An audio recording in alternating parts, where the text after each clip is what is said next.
When you're carving ham, one important thing is the tools. When say the tools, it's just the knife and the handstand. It's so important.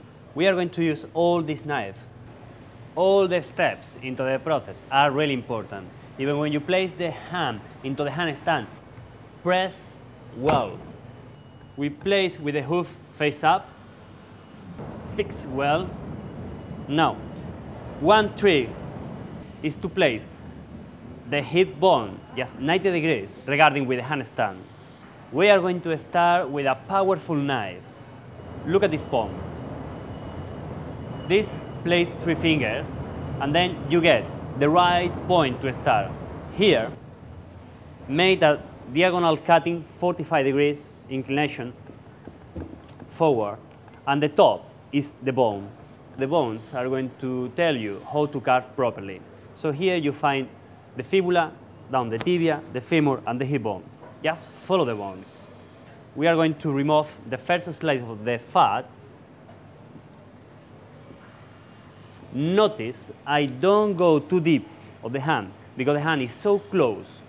We only are going to remove some fat. And please, don't throw away this. Keep, because later we are going to use this to protect the ham. Always my advice is don't remove too much of fat, neither skin, because it's the natural and the best protection for the ham. Remove just a tiny little bit, the portion that you think you are going to use today. Now we are going to create some nice shape on the ham. For that reason, we are going to use one different knife. It's something like the slicing knife, but a little bit shorter. Okay? Can you see the difference?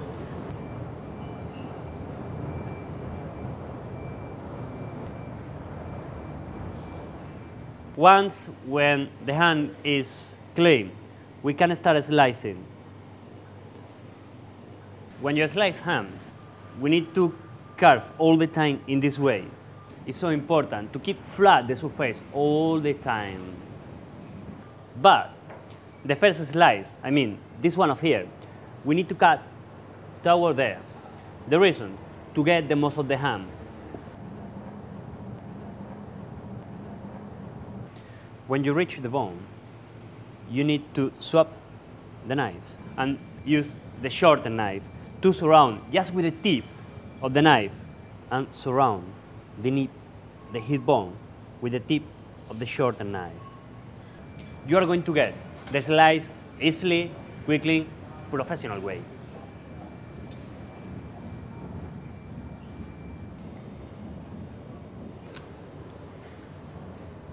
Now, notice the fat is a little bit yellow here because it has been oxidized. An important point is when the yellow fat is appearing, we need to remove it just to be sure that we don't have any rancid flavor on the ham.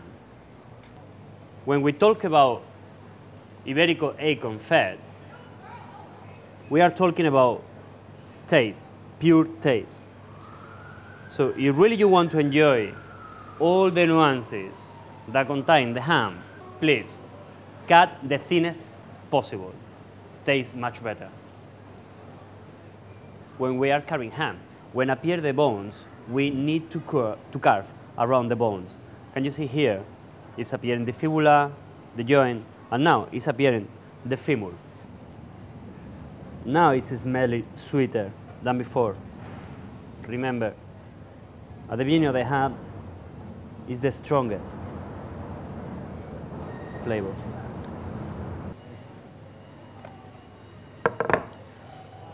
When the femur appears completely, it's time to stop to carve here and turn around the ham.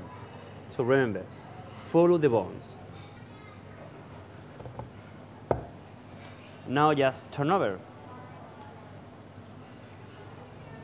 When you have turned over the ham, you need to follow the external line of the muscle, and when that external line link, then is the right point to start. And then we clean the first slice of the ham. Here we are looking for a bone, which is the knee. Come on to do a small cutting, just here on the ni to get the slice easy, faster, clean. And notice that the first slide, which means this one here, is forward, and the rest of the slice is toward. Another important thing is when you are reaching the hip bone and at the end of the hand. We need to do a small cutting here to get the slice easy, clean, in a professional way. When we are finished to slice all the hand around the femur, in this area of here, now we are going to focus on the jarrete.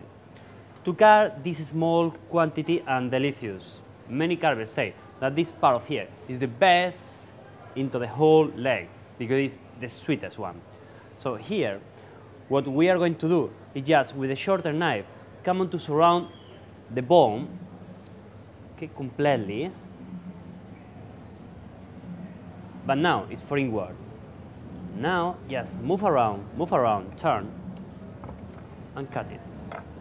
Once when you cut it, broke the bone, and you can slice maybe 70 grams of delicious Iberico ham that we have there. So when you are cutting the jarrete, tiny little pieces of jarrete, because it's not so big, and you can see the color is quite different. The shiny is more intense, and the flavor just change. So when you are carving this, remember that you probably are eating the most delicious part into the ham. Another important point to know is when you finish carving ham, all this ham from here, that is perfect to cook. When you finish to carve around the tibia, this is the look like a ham. But you are not finished yet. You can use the bones to cook. If you add to the stock for the risotto or just some pieces of this to the lentils or chickpeas, the flavor that you're going to find there are going to change completely. Completely. Everything is becoming richer, more tasty. Your friends are going to be grateful with you.